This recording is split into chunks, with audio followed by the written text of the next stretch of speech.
order in. カレーカレー今日は楽しいカレーの日。火を起こし、道具を作り、材料を用意して。だからカレーは幸せな味がする。煮込んでも硬くならないように、すりおろしたリンゴでお肉を漬け込むのが我が家の秘伝。ルーとは別にクミンをよく炒めたら他の具材を入れてやる。よし、できた。いいな。カレーか。おいしい。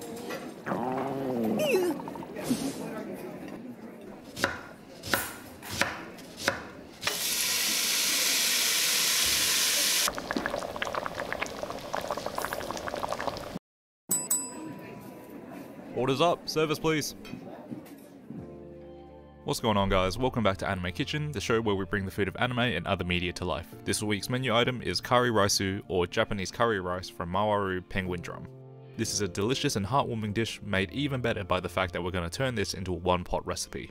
To start things off, I've been slowly peeling one large brown onion, which we're then going to cut into 3mm thin slices.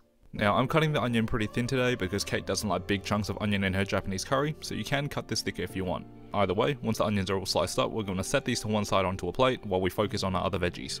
If you're a fan of Japanese curry, you already know that we're going to be using potato and carrots, 250 grams of each to be exact.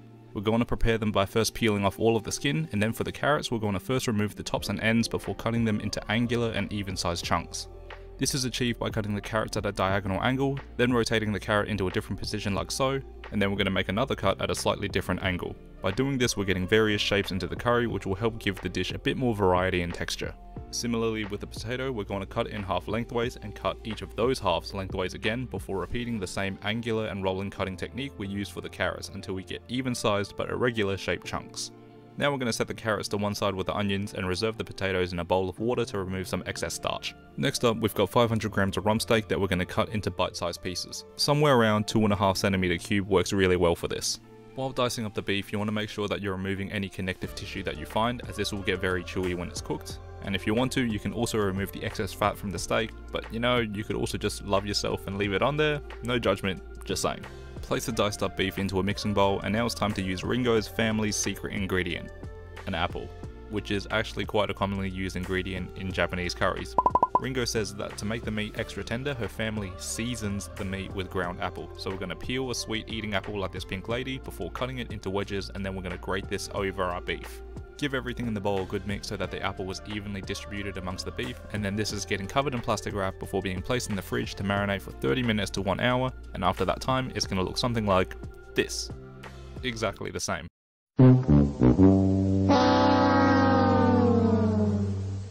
Now we're going to remove the beef from the bowl while scraping off as much of the apple as possible and reserving that grated apple to one side.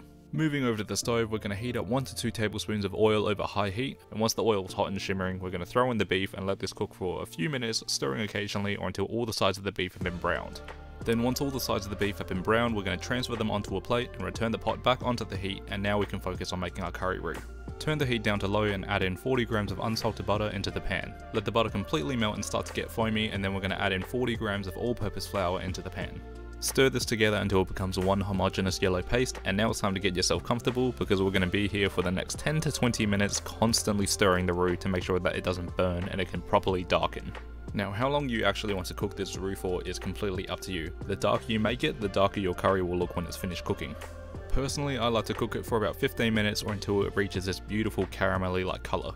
We are going to be adding spices into the roux as well, which is going to make it darker, so keep that in mind when you're cooking it. Speaking of spices, today we're going to be using 1 tablespoon of curry powder, half a tablespoon of garam masala, 1 teaspoon of ground cumin, and 1 teaspoon of chilli powder, or to taste. Mix all of the spices into your roux and allow them to cook for 1 minute to remove some of that raw spice edge, and then you'll see that the roux clumps together into a consistency that resembles wet sand. Now we can begin transforming this into our curry sauce. We're going to start by adding in about half a cup of beef stock to the roux and stirring that together until all the liquid has been incorporated. Then we're going to repeat this process of adding some liquid and stirring it into the roux until it has loosened enough into a smooth and thin sauce. Take your time with this process, as loosening the roux gradually prevents the sauce from becoming lumpy. Once the sauce is properly thinned out, you can add in all of the remaining liquid, and with all that hard work out of the way, the rest of this recipe is very simple. To our curry sauce, we're going to add in half a tablespoon or 7.5 mils each of Worcestershire sauce and soy sauce, 1 tablespoon or 15 mils of tomato sauce, the reserved grated apple used to marinate the beef, and 1 tablespoon of honey before mixing everything together. Now to the pot, we're also going to add in the onions and carrots, the potatoes after draining the water from the bowl, and the brown beef which has now been seasoned with salt and pepper. Everything in the pot gets a good stir, and then we're turning the heat up to medium and letting the curry come up to the boil. Once the curry is just beginning to boil, we're going to cover it with a lid and allow it to cook for 15 minutes, giving it a stir every 5 minutes or so.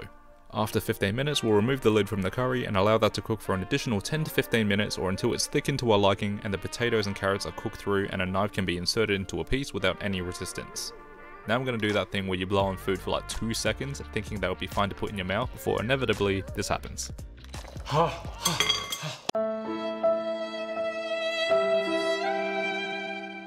When you're happy that everything's cooked and you've recovered from burning all the taste buds on your tongue, turn off the heat, taste and adjust for seasoning, and allow the curry to stand for 5 minutes before serving. Then to serve this up, we've got a big old portion of white rice on one half of our plate, and we're going to scoop ourselves a generous amount of that beautiful curry, making sure to get a good mix of the vegetables, meat and sauce. And here you have the Japanese curry from Mawaru Penguindrum.